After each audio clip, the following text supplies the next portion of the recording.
Hello and welcome. I'm Rebecca Vincent. I'm the Director of International Campaigns at Reporters Without Borders, known internationally as Reporters Sans Frontières. We are here today to mark the eve of the 3-year anniversary of the killing of journalist Christopher Allen.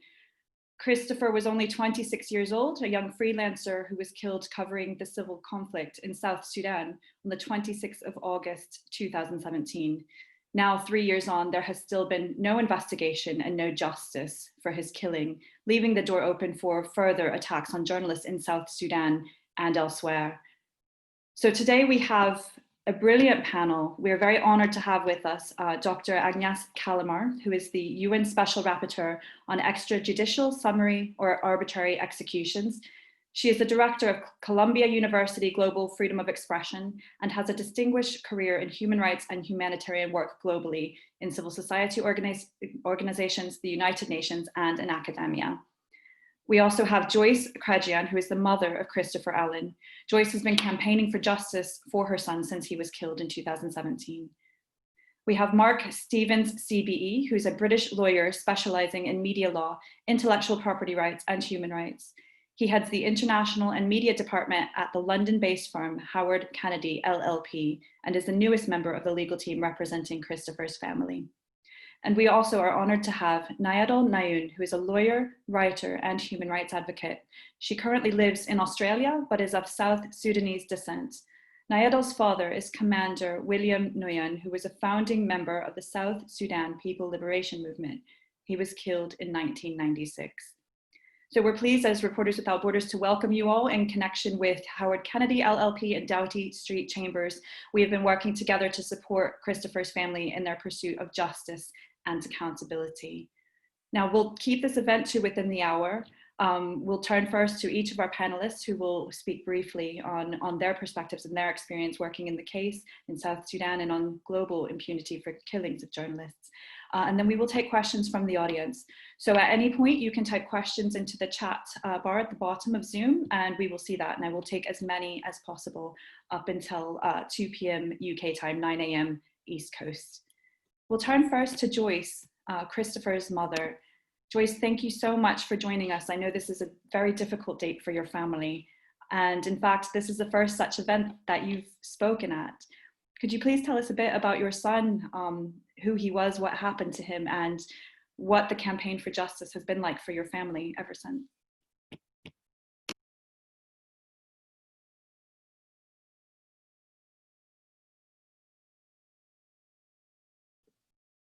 No.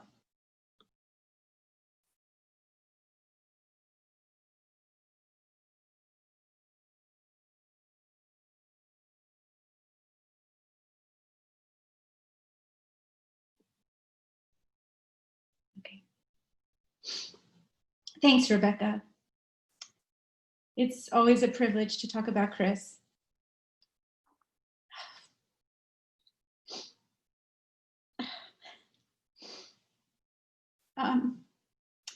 Chris, he loved stories. As a child, he loved telling them, hearing them, and reading them. And as a journalist, he sought to write some of the world's untold stories. Chris was uncompromising in his search for truth. He looked for answers even when personal risk was required. And now John and I are on the front lines, relentlessly seeking the truth of the events of August 26, 2017. For the past 3 years, the pursuit of accountability and justice have become central to our lives. The loss of Chris is unbearable. The pain of it does not ease. He was a son who kept in touch with us wherever he was. We received phone calls from Lahore, from Delhi, and the front lines of Eastern Ukraine. We enjoyed a vibrant and healthy relationship. Chris loved home and family. He grew up in a comfortable suburban community, but he didn't embrace the values and coziness of a suburban lifestyle. He was always more interested in those who did not have the comforts and security that people around him took for granted. He did not like the complacency and insularity of such a middle-class lifestyle. He wanted to know about people who did not have those privileges. He wanted to He was drawn to regions of the world where there was not the assumption of security, democratic norms, the rule of law, or a functional state. Chris was interested in places where democracy was non-existent or seriously challenged. He was interested in the willingness of a people to challenge corrupt governments, encroachments to their land, their families, their nations. These are the stories that Chris sought to tell. While he was working on a degree in European history, an Oxford professor suggested that Chris might be far more interested in seeing history being made rather than reading about it in the library. So he went to Eastern Ukraine during spring break 2014. He was transformed by what he witnessed there. He eventually moved to Kyiv and immersed himself in the life and history of the country. For 3 years, he reported on the fault lines and the stresses within Ukraine. In August 2017, Chris embarked on a new challenge. He'd always been interested in the African continent. In fact, he wrote both his undergraduate and graduate dissertation on regions of Africa. Chris traveled to South Sudan to cover the underreported civil war there, embedding with the SPLA-IO, a rebel faction attempting to overthrow the established government in Juba. He wanted to know who the rebels were, why they fought, who they left behind to be in this community of soldiers. These rebels were aged from 8 to 80. They needed to accept and trust him. So he lived as they did. He slept in a mud hut. He ate community meals cooked in an iron pot over an open fire, and Chris drank from their water supply. He sacrificed comfort, suspended judgment, and simply observed.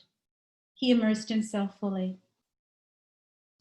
Chris had been with the soldiers for more than 3 weeks, listening to the stories of their lives, their losses, their fears and motivations before he was targeted by government forces on August 26, 2017, in a skirmish in Kaya, South Sudan. We spoke with Chris the night before he lost his life. The company was moving out that evening to walk through miles of bush to capture munition supplies. We said, would he consider writing a piece that covered the embed today, to share with his readers the pain the families of these men suffered at the hand of those in power? Chris's dedication to his journalism was absolute. He felt he must bear witness to the battle. He felt the story would not be complete otherwise. Chris had to see it through. It's daunting and painful to recount this. In his memory, and with the same level of perseverance he gave to his craft, we have been pursuing the events that led to his tragic and untimely death. Just as Chris sought the truth of the tragedies and difficulties of others, we've been working to establish the circumstances of his killing every day for 3 years. The very governments and institutions whose duty is to help us find the truth have failed to support us at every key juncture over the past 3 years. We know Chris was killed by a member of the South Sudanese armed forces, and that his killing and treatment of his body post-mortem are likely to constitute war crimes. We, along with the legal team and leadership of Reporters Without Borders, will continue to demand a meaningful investigation. In our deep desire to secure justice and accountability for the wrongful killing of our son, who was a civilian and a journalist, armed only with a camera, and to remind states that they cannot suppress freedom by killing journalists with impunity, we will continue to demand this investigation. Like Chris, we must see this through. John and I feel like we've been hitting our heads against a wall. Certified letters to the FBI requesting a full and transparent investigation from the legal team. Our senators and from us have received a cursory response at best, and at worst, no response at all. Letters to South Sudanese officials have received no acknowledgement.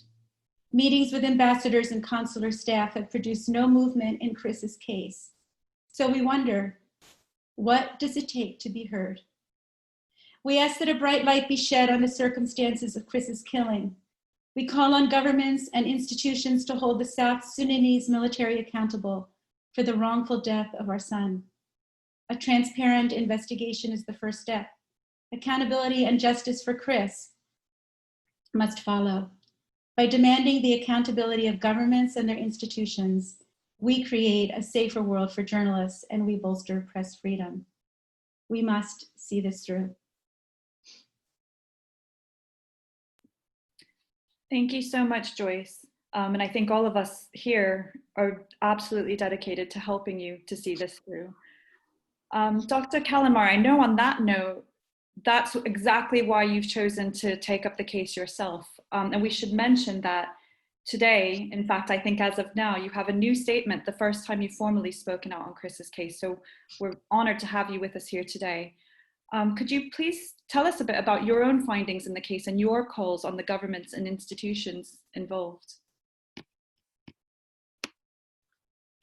Thank you very much, Rebecca. Thank you very much, Joyce, for this powerful statement about your son. I had worked on his case since January, but I had never heard.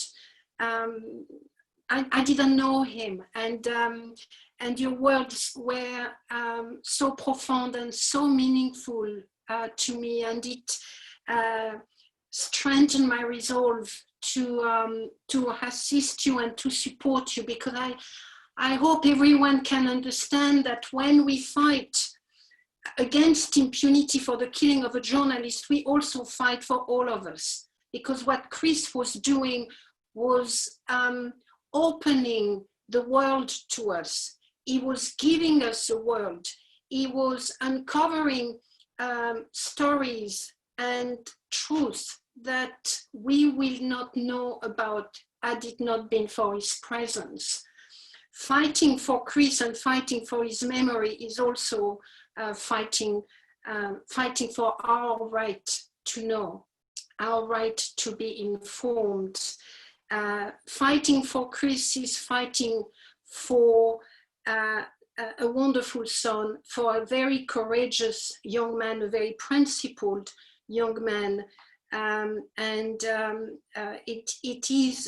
it is about the world we want to create and we want to establish. And Joyce, I cannot tell you how grateful I am to you and your husband for the work you're doing, because without the families, without you taking that fight on, it will be very, very difficult to bring an end to impunity for all journalists, including those that are not so lucky to have such strong and committed mothers and fathers. So why did I decide to work on the case of Chris Allen, an unlawful killing? For many reasons. First of all, because whenever a journalist is killed, I believe, as I have said, that the implications of that killing are extremely great for our world and for our society. And it is extremely important for me, given my mandate, and for everyone else, I think, to commit ourselves to uncover the truth behind those killings. The killing of Chris Allen raises very troubling questions regarding the possibility of war crimes, at least two. One is almost certain regarding the treatment of his body post-death, and the other one is under question, but there are strong suspicion that he may have been targeted. Second, Chris was a freelancer, and freelancers are especially vulnerable to killings, to violence. They do not receive the same level of protection than other journalists. Thirdly, he was killed in a country that does not receive much attention. He was killed in South Sudan. And there have been many other killings of journalists in South Sudan. In the first place, South Sudanese journalists who have not received any attention at all. So by talking and by highlighting the case of Chris Allen, I was also hoping that we could highlight the situation of press freedom and the situation of journalists in South Sudan more generally.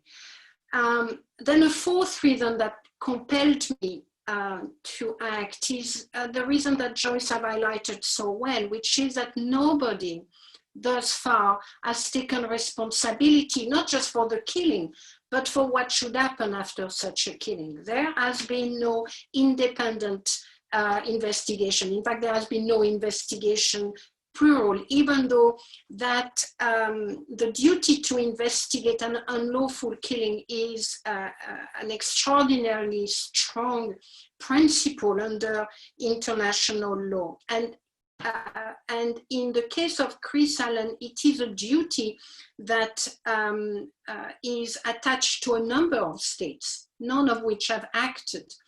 It is linked to the responsibility of the armed group with whom Chris was embedded. It is the responsibility of the South Sudanese army and South Sudanese state, which is responsible for the killing. It is also a responsibility for the countries of citizenship of Chris, that is the United States and the United Kingdom. They do have an extraterritorial obligation to investigate under specific circumstances, and those are particularly applicable to the case of Chris because of the possibility of a war crime, and because domestic laws, particularly in the US, does make it a requirement upon the FBI to do so. The killing of Chris violated international humanitarian law, it violated international human rights law, and that too is multiplying the reason as to why his killing should not go uninvestigated. Finally, there is a right to truth. Chris was fighting for the truth. He was fighting because he wanted to tell stories that were not told, because he wanted to uncover stories that didn't make it to our screen and newspaper. Under international law, in fact, under the universal morality that should drive and govern our relationship between the living and the dead, between the atrocities and the peace, there is something called truth. And there is a right to it. There is a right to know what happened. There is a right to know who killed him, why did they kill him, did they target him, what happened to his body afterwards. There is a right for the family to have answers to all those questions. That right is also embedded in international law, and it carries obligation on all the states I have already mentioned. South Sudan, the US and the UK. It also carries obligation on the armed group under international humanitarian law. There is a right to truth for the society at large. We have a right to know what happened to Chris in the name of the fight against impunity and in the name of the fight for our right to be informed. So for all these reasons, I took up the case of Chris in January, and I want to thank his lawyers, the lawyers of the family and Reporters Without Borders for bringing the case to my attention. I have written to the US authorities, I have written to the South Sudanese authorities. So far, I have not yet written to the UK, but that will come next. I have received a response from the FBI that was less than less than what I was expecting, let's put it this way. It did not tell me much, except that it acknowledged the killing and that it raised concern about the killing with the South Sudanese government. And I know that the British government has also shared its concern with the South Sudanese authorities. I welcome such statement because nothing is worse than silence, and quiet diplomacy has a role to play. But I don't think those statements are enough at this stage. It has been now 3 years on. Quiet diplomacy had more than enough time to play its role, and it did not deliver.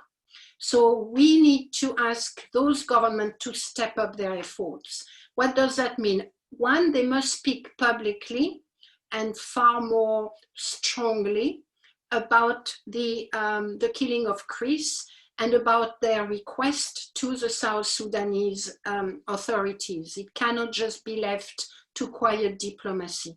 Second, they must back up their public statement with a commitment to investigate the killing.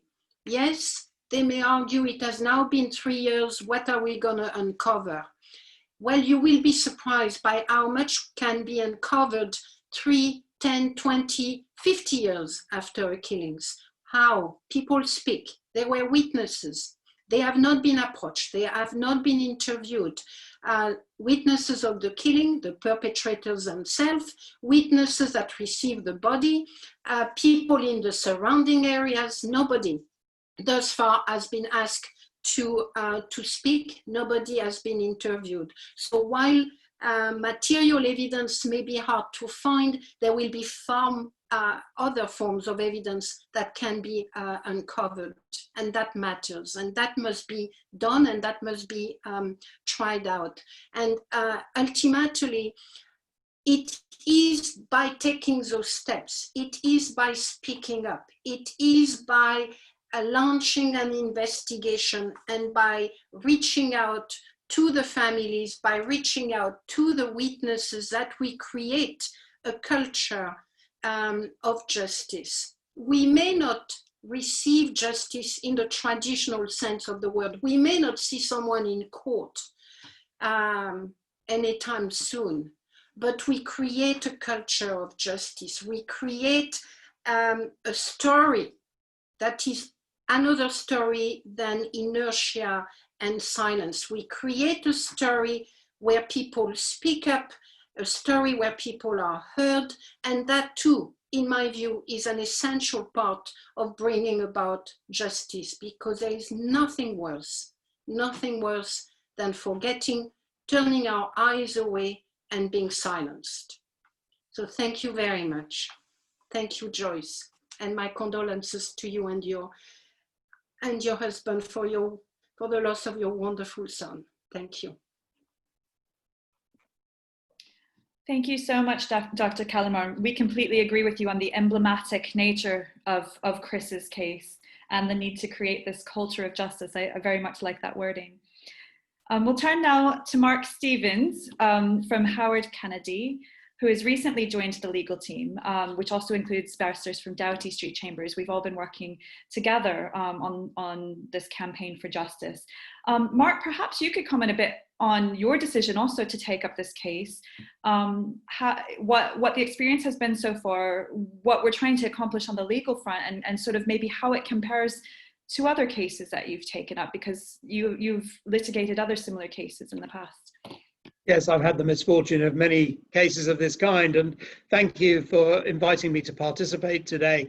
One of the key things, I think, when we start out as starry-eyed lawyers at university is that we have a touchstone of justice that we want to achieve. Now, many of us go through our commercial careers and don't really get to fulfill that dream that we had, which motivated us to become lawyers. And I think many lawyers who are joining us today will perhaps identify with that. But this is a case where lawyers can make a difference. This is a case where campaigners can make a difference. And really, we go back to the drafters of the Geneva Conventions on the Laws of War, who decided that it was important that journalists should be given a special status and they should not be targeted. And the purpose for that was, of course, to ensure that information flowed from the battlefronts so that journalists could report from dangerous locations where you and I are unable to go to find out what is actually going on. It's those hidden stories, that, or otherwise hidden stories, which brave journalists like Chris bring forward for us. And of course, that has led over the years to inconvenient truths being published and promulgated, and has led to journalists being targeted. That can't go on. And Chris is emblematic of that particular problem. I see that there is an investigation here to be done. There are people to be held accountable. There are countries who guarantee the rights, the human rights of ordinary individuals who are shirking their responsibilities. And it is our collective job and our collective will to bring those people to account, to ensure that they are undertaking their obligations in international law. So the state of South Sudan must investigate, it must capture the evidence such as it is. They have shrugged and tried to avoid any accountability for Chris's death. And that is just unacceptable. We must learn the lessons, both as countries and as human beings, as to why this happened. Why was he targeted? There are international laws which have been alluded to, which show to me that he was, I think, targeted as a journalist. He was shot from mid-range, which multiple times, which was clearly an attempt to target an individual. His body was dealt with inappropriately after death, and photographs, trophy photographs, were then posted to social media. None of this is permitted. All of this is fundamental breaches of international human rights law. And as a consequence of that, the people who are so low as to be able to engage in that kind of behavior must be brought to account. They must be identified. And so as a consequence, I feel it's important for us to become involved in that. And I really welcome the intervention of Dr. Calamard in making the statement that she has today. And I hope that we will see not only the South Sudanese, but also the FBI, because of course, Chris was a US citizen. They fulfill their obligation. They have an obligation to investigate this fearlessly and fulsomely. And they can't just shrug it because it's politically inconvenient. It is absolutely vital that they conduct a proper investigation, to gather the evidence while they still can. And as Agnes Calamard said, it has been quiet diplomacy for too long. Quiet diplomacy is a euphemism for doing nothing. It's an excuse for doing nothing. What we now need to do is something. And those governments need to be held to account by us as lawyers, on behalf of Chris, on behalf of Chris's family. It's a fundamental human right for folks to know how their loved ones died, what were the circumstances, and who was responsible. Only in that way can the grieving process begin. And as a consequence of that, the fundamental rights of Joyce and the family are also being interfered with here by the failures, comprehensive failures of both governments and others. We cannot avoid even visiting criticism on the UN mission in South Sudan, UNMISS.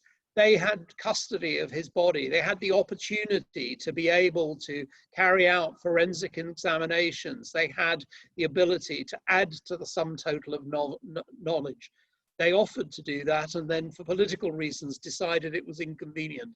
They should not have done that. And that needs to be called out, because never again should the UN be walking away from the truth, walking away from an inconvenient and difficult truth. Now, this is important, as everybody has said. This case is important because it sits within the wider panoply of the issue of journalists being targeted for telling the truth from war locations and conflict locations. And it's worse, and it's compounded by the fact that when the drafters of the Geneva Conventions came forward, they knew they were dealing with traditional national media, and as a consequence, they were employed journalists. What we do now is that media companies inevitably employ freelancers, particularly in conflict zones. They can then shrug their shoulders and not look after them with as much care as perhaps they might have done for their own employees. And as a consequence of that, given the way in which freelancers are now increasingly in the front line, we cannot ignore freelancers. The media companies around the world who use freelancers, who we consume the news that freelancers in dangerous situations bring to us, those people must be protected. And governments and those that target journalists must know that they will be, no matter how long it takes, they will be held accountable for their crimes. This is a crime of murder. Any ordinary civilized society investigates crimes of murder to the nth degree, and they do not sit on their hands for 3 years. The time has come for action to be taken, and I feel that I want to be part of that. I'm privileged to work with the other lawyers and on behalf of Joyce and her husband and Chris's family, but I am willing and wanting others to join us. So those that have joined us today and obviously have an interest in this, I hope they will join and support this case as well. Thank you, Rebecca. Thank you so much, Mark. I think we've covered so far the details and circumstances of what's happened to Chris, the aftermath, and sort of the implications for the safety of journalists globally. Now let's take it back to South Sudan, because what happened to Chris did not happen in a vacuum. As Dr. Calamar mentioned, there have been at least 10 journalists killed with impunity in South Sudan, and that is only looking specifically at media. The situation in the country is of course much broader than that. Nyadol, could you talk to us a bit about how Chris's case fits into the broader situation in South Sudan, both historically and now at present, and maybe a bit about your own family's experience, because you've also been through the horrific experience of losing a loved one to conflict there.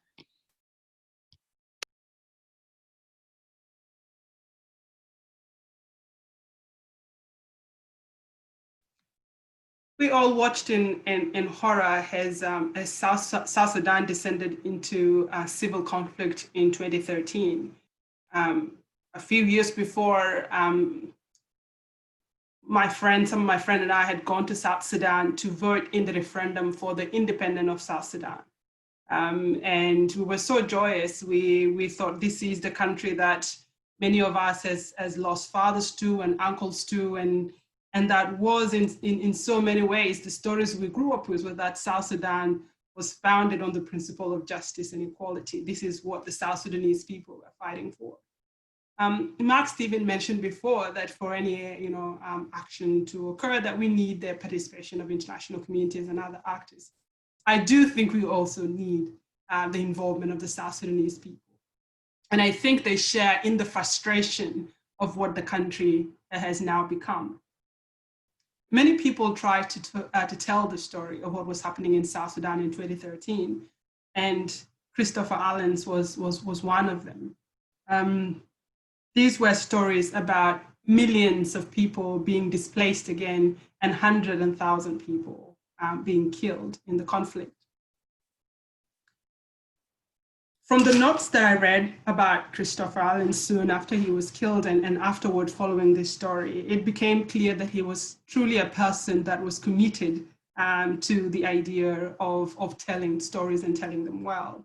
And from his notes, we learned that he believed that we should not look away, and that if these stories about war and these stories that nobody tells are told well, that we can learn more about the people themselves in these countries. He was killed doing his job, and it's hurtful to say that a journalist was targeted and murdered in a country that claims to have or believe in the principle of justice and equality. And so far, we haven't lived up to that. South Sudan hasn't lived up to any of that. There has been no investigation, and so far, no steps, no concrete step toward any action for justice. And as mentioned, it has been 3 years since then. And I'm joining this panel today because I believe that it is important that we also do not look away. And we do not look away from continuing to call for justice for Christopher and for drawing attention to the increased targeting of journalists by their government and actors, especially in countries like South Sudan, where information is desperately needed. I also know that he was a young man, that he was only 26. And in this, it reminds me of the stories I grew up with, the stories about young men who died in the war between the North and the South, the war that we are told that South Sudan gave birth to. And this is the important point, and I'm not sure whether this would get at all to the leaders of South Sudan somehow, that by not doing the right thing, by not investigating this killing, we are abandoning who we claim to be for ourselves and for our nation. We are abandoning the principle of justice, and we are showing to the world that we are a people who, when it comes to the most important things, we remain silent. And for me as a South Sudanese person, I cannot accept that. And it's the reason why I'm joining this panel today. But I also wanted to say something more important as a mother, and why this is also important. People might not be persuaded by human rights law, and maybe the government, the leaders of South Sudan have been hardened by war so much that the principles of human rights don't matter to them. But I know all of them have mothers and fathers, and I know all of them will not want to bury their child. And I know all of them would have wanted answered as their child died so far away from home. I'm a mother. I have a son. And it would be the worst nightmare to have to bury that son. And I know that Chris' parents are living that nightmare. And they will continue to live that nightmare. And so, as a South Sudanese, as a mother, as a human being, I hope the leaders of South Sudan are able to give this family some answers and hopefully begin the path towards justice. And I'm here to do whatever I can to play that role.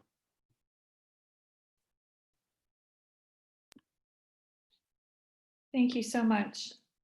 I think that is a really important point here, is to remember that each and every person that is targeted, every time this happens to a journalist, every time this happens to somebody else, that is such a huge human impact. I think particularly for those who work in this field, sometimes can be dealing with so many cases and so many numbers, but each and every situation is devastating to the family involved. And you are absolutely right that Christopher's family, every family that goes through this, deserves answers and justice.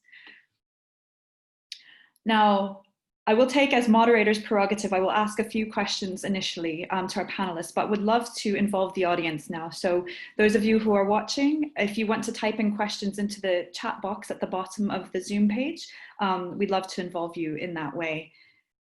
I think I'll go back to Joyce to start, if that's okay, Joyce. We'll unmute you. I wanted to ask, specifically, you and your husband John have been very involved in the US in outreach there to different parts of the US government.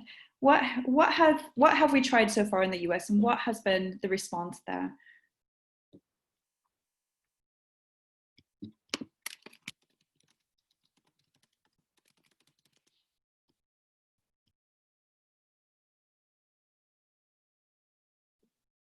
Okay. Can you hear me now? About 6 months after Chris's death, we went to our senator, who at the time was Senator Casey. We lived in Pennsylvania. His staff was very supportive in helping us find answers. Senator Casey is now involved with Senator King because we live in Maine. And so the two senators' staffs are working together to press the FBI for information. We met with the ambassador to South Sudan when he was in Washington, and the American ambassador, we've talked to him. He was very clear that he would do everything he could to pressure the South Sudanese to respond. Like we've heard this morning, he said justice won't be anything like we might expect it from our Western perspective, but he went to the president and to the defense minister. He delivered letters from us to to request an investigation. We worked with Reporters Sans Frontières, and it's in fact how we got to you, Rebecca, through the Washington organization. What else have we done? We've written to the FBI. Yeah, I mean, we've certainly written to the FBI. We've sent certified letters to the FBI. Those letters are unanswered, which absolutely boggles our minds that letters both from us and from the legal team remain, really not responded to.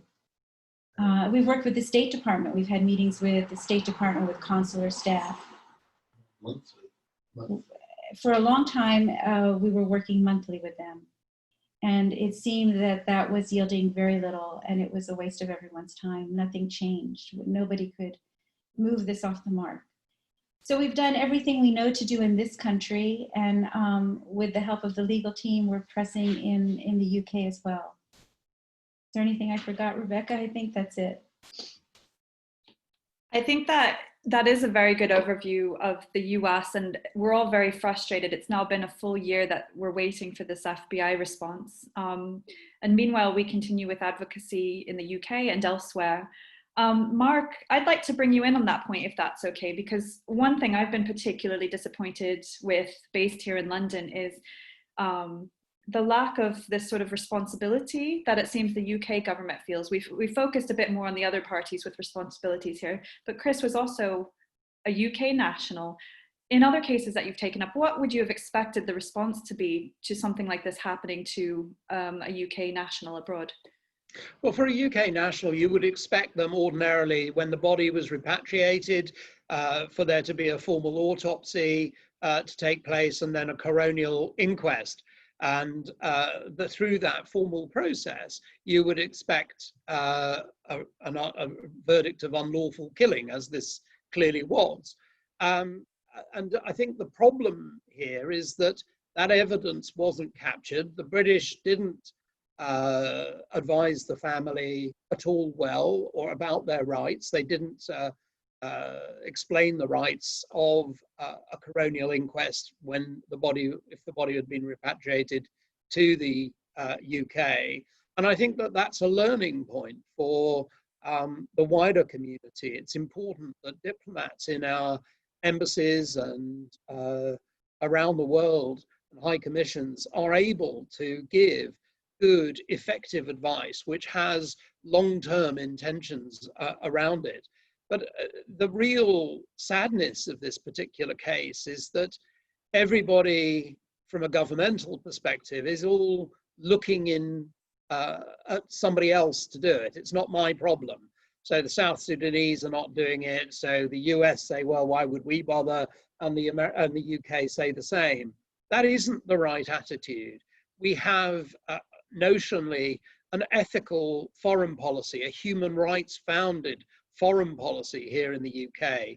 It is important to step in, just in the way that Dr. Calamard has recognized the importance of this case centrally and has stepped in to do something when others are shirking their responsibilities. So it is important that the UK step up, as well as the FBI and the South Sudanese.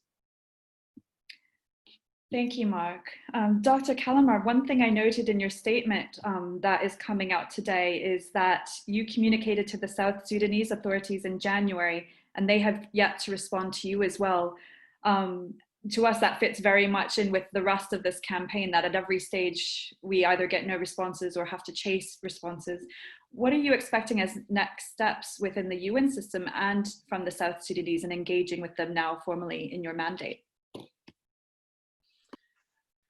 Well, Rebecca, my mandate is gonna be, may not be the most effective when it comes to the South Sudanese government. I mean, I will of course do a follow-up letter and push for a response to my my initial statement.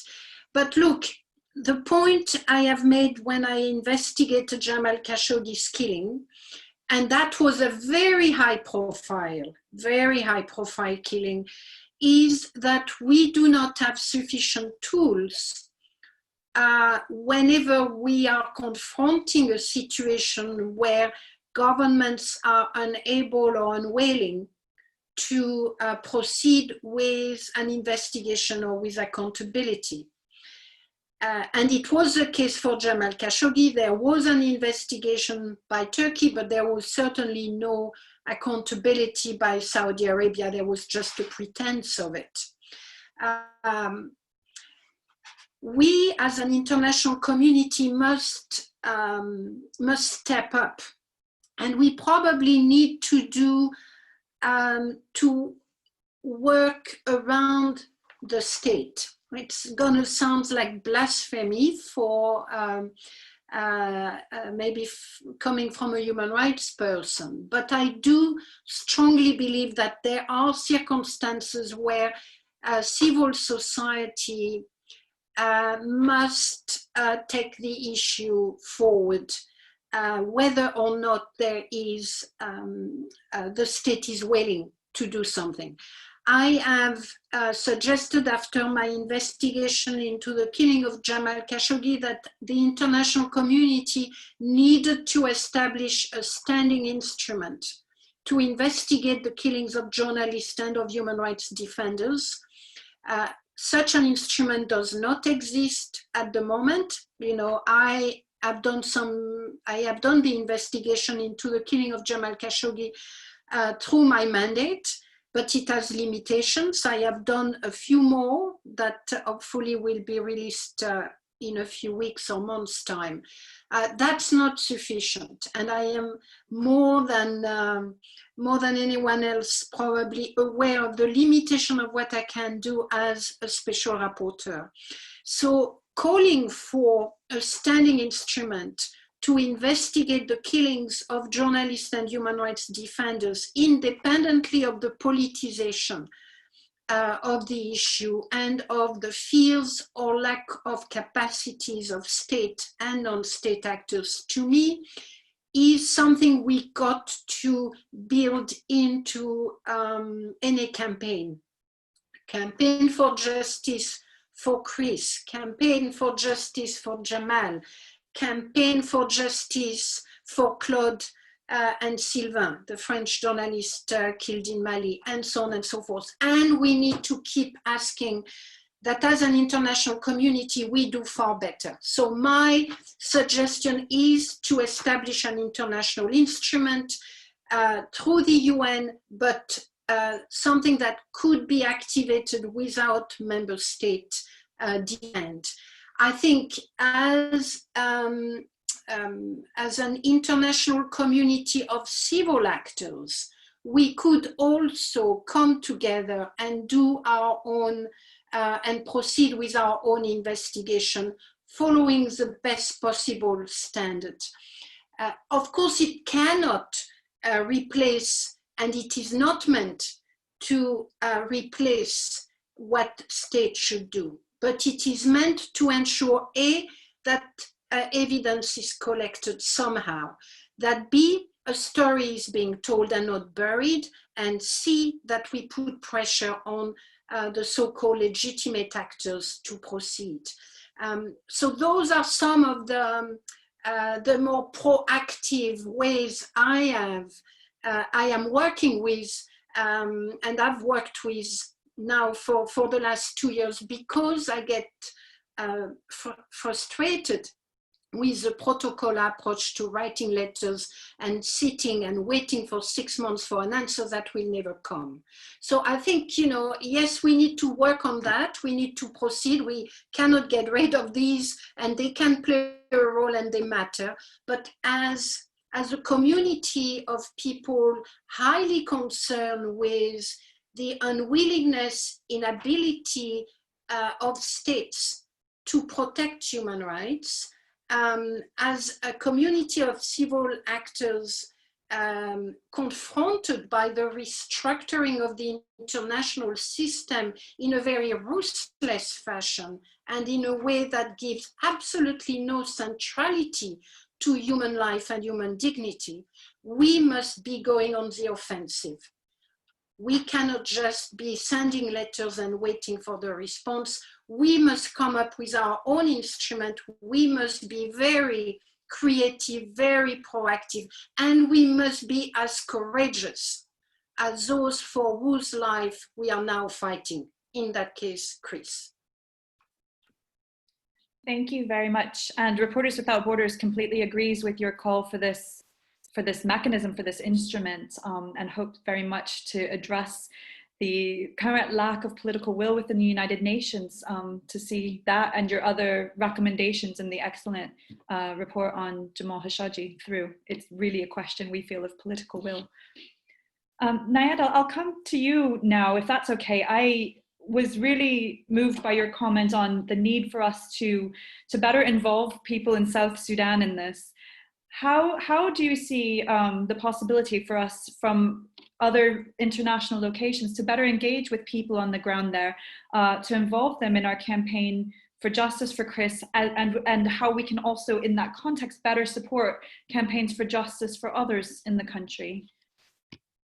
Yeah, as we mentioned before, there have been a number of journalists in South Sudan that have been killed, beaten, detained, and some are still in detention in South Sudan. So this had been going on for a while, and in fact, you could argue that it's probably gotten worse. You know, the first journalist I heard that was killed was a man called Isaiah Abraham. Until today, there have not been any investigation or any person held accountable for his killing.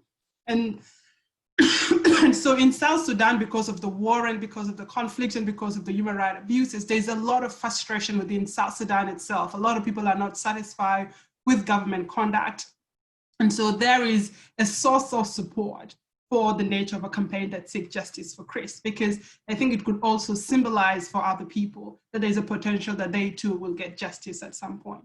What I know of the government of South Sudan from the observation is that they're probably going to do very little without significant pressure from within the country and the neighboring countries and then the international community. So beside, finding those civil societies within South Sudan that are working and campaigning for better protection of human rights, there's a potential to equally work with governments within in Kenya or even Uganda, because they tend to have much closer relationships with, say, the government of South Sudan. If there's a possibility to get them to try and push for an investigation, for a real investigation into the killing of Chris. So I would think that that's the main thing, and I also think any approach that sort of doesn't involve elements of the South Sudanese civil society can seem very detached from the community there, and then it seems as if it neglects the fact that there are other journalists and South Sudanese being targeted and abused in the process. And so I think that's that would be my biggest recommendation is seek out the civil societies within South Sudan, because there are civil societies campaigning for change within that country, and then possibly looking at the neighboring countries to see whether there are any relationships and connections that can be tapped into to put pressure on the government of South Sudan to conduct a proper investigation.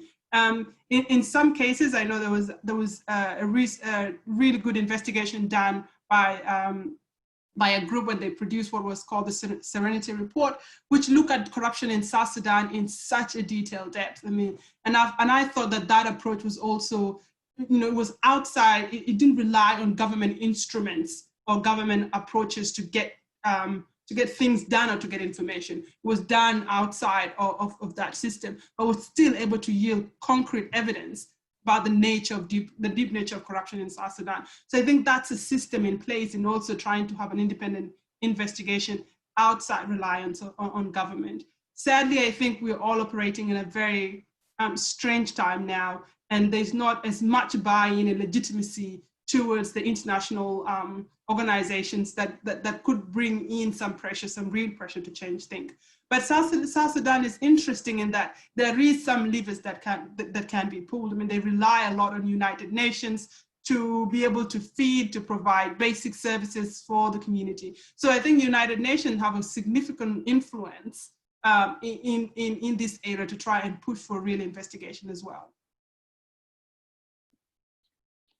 Thank you very much for that.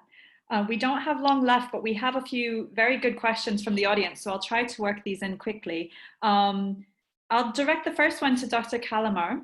Patrick Alley says, there seems to be a disconnect between government's responses to, for example, the murders of hostages by IS and the response to this kind of case. Why do you think this is, and can it be used as a form of precedent? Yeah, I saw the question. I thought it was very interesting. I think the question is in reference to the so-called Beatles, the British citizen members of ISIL who killed two journalists. You know, I think yes, it may give this impression, but I will not. Unfortunately, I think that case is probably a standalone case when it comes to accountability for crimes committed by an armed group, in that case, Daesh. In my work, and I have made it one of the priority of my mandate to focus on the massive killings in Syria and Iraq, I have to, unfortunately, I have found that the vast majority, or almost all of those killings have not been investigated, whether they are journalists, human rights defenders, political activists, or farmers, members of minority communities, and so on. So I will not suggest that there is a stronger commitment to accountability when the killers are members of Daesh. There is a commitment to eliminate the killers extrajudicially. There is a commitment to use the less than perfect Iraqi legal system to ensure that they are rapidly held and condemned to death. But there is no commitment to truth telling, and there is certainly no commitment to the victims or the victims' families. That case that is mentioned in the question is really the exception out of the millions of people who have died or been wounded in the context of that conflict. So in general, unfortunately, the case of Chris is not unique. I am currently working on 4 other cases of journalists whose killing has either not been investigated or been very improperly investigated, killings around which there are many questions that a range of actors, beginning with governments, are very keen to avoid answering. And that is the reality. When a journalist is killed, unlike many other crimes, the killing of a journalist is very, very likely to unleash, when it is investigated, a cascading number of facts regarding corruption, regarding human rights violations, and that was made very clear in the case of Daphne, the killing of Daphne Caruana Galizia, but it is a fact for many killings of journalists, and this is why there is a reluctance around the world to investigate and to ensure that truth is being told. So I'm sorry I'm not answering your question per se. I think the case you have in mind is an exception. I will certainly follow it very closely, but I'm not sure that this is the rule. Thank you. Thank you. We're running out of time, but I want to take one question now that's more specific to Mark, and then I'll lump together a few of the other questions to close out, which all have to do with what what people can do to help. But the question to Mark is from Isabella Piasaca, which is, could you please talk a little bit more about the nature of the legal actions you are now working on? What are the specific causes of action and in what courts? Well, thank you for that. I mean, it's this point that we as lawyers feel to some extent impotent because the law is imperfect. And so what we're required to do is to try and force governments and law enforcement to carry out an investigation. But the tools for doing that are not effective in legal terms. So we're relying on effectively secondary rights in order to inform those primary rights. So for example, in the United States, there's the rights of victims, as there are in most countries, and the victims have the rights to have their, and indeed the obligation is put on the FBI to investigate competently and fully the infringement of their rights. And so it's a failure by the FBI to undertake that. That's the sort of thing that we as lawyers can do. But it's important, I think, more broadly, to highlight this, to embarrass, to call out the failures to comply with their international and national legal obligations of all the countries involved in this, because they have failed Chris, they have failed society, and they have failed us in the way in which they have just sat on their hands. Thank you, Mark. And in fact, I'm going to divide this last cluster of questions into two. I've got questions from Dan Fireman and from Jennifer Dukarski about the need to better engage media on this. And from Reporters Without Borders side, I would say absolutely, we need the media to be telling not only Chris's story, but stories like this more. We're finding as campaigners, it has become increasingly difficult to get the media to report on stories about the media. But ultimately, when journalists are targeted, that bears a special weight. It is getting at the very storytellers, and we believe that those stories absolutely deserve priority because of the emblematic nature of these cases, and the fact that when somebody like Chris is targeted, ultimately it is the public that also suffers. The public has less access to information about stories that are in the public interest, not only from conflict zones, but many other contexts. We absolutely need more media coverage to help campaigns like this one to be more effective. And tomorrow we are pleased to say that the Washington Post will be running a full-page ad on this campaign calling for justice for Chris. Joyce and John, Chris's parents, will be publishing for the first time in their names a piece in Fair Observer. And Chris's cousin, Jeremy Bliss, has also written for the Telegraph. So please keep an eye out for those pieces, but we need more media to cover this story themselves.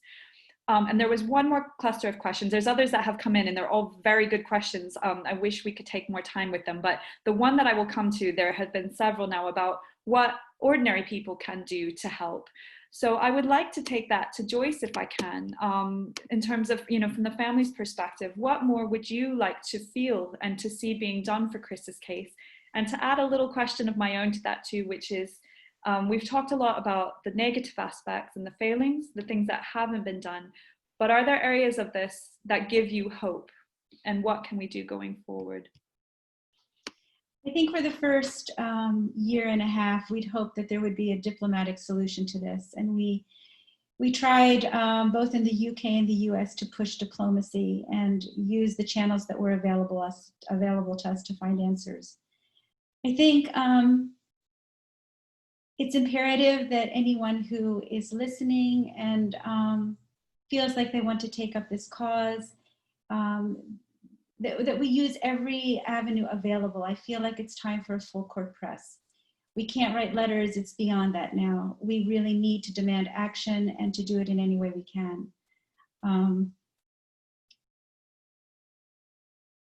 The hope question, I think, resides in the fact that we are talking together right now. We are in awe of the people that Chris has brought into our lives, from senators to ambassadors to Reporters Sans Frontières to attorneys and barristers. An enormous collection, and Agnes and Nyadol, it's amazing to be in your presence today. And I think working together it's time to explore every avenue available to us to secure justice for Chris. I don't think we will rest until we have some answers. And in his name and in his honor, we're going to press until we do.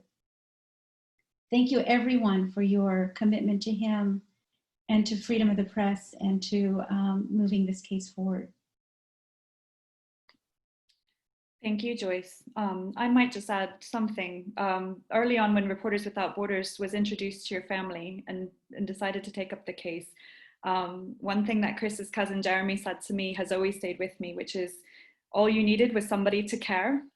And that's something I want to say to your family here with this audience as well, that everybody on this call, everybody that's spoken today certainly cares. We are with you. And I would think that everybody who's tuned in as well also has taken that first step of caring. So it's our job now to turn that more into action and to hold these governments and these institutions for account and to help you get some answers and hopefully some form of justice for your son.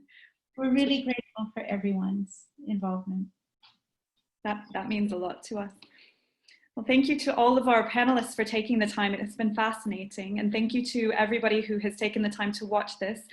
The event has been recorded and it will be posted online, hopefully later today. I'd like to encourage everybody to take a small concrete step as well. Tomorrow is the actual anniversary of Christopher's killing. And we will be posting and remembering him and calling for justice on social media. So please do take a moment to tweet, to post on Facebook or other platforms using the hashtag Justice for Chris. It really does help when we establish greater visibility on this case. It helps in turn with our advocacy efforts with governments because they do notice public attention and pressure. So please, everybody that has tuned in, take a moment to do that and to hopefully share the recording from this event as well. Dr. Kellemar's statement will be online, I think, very shortly as well, along with a joint reaction from Doughty Street Chambers, Howard, Kennedy, and Reporters Without Borders welcoming the statement, which we hope will mark a new phase in the campaign for justice. So thank you very much to everybody. Thank you.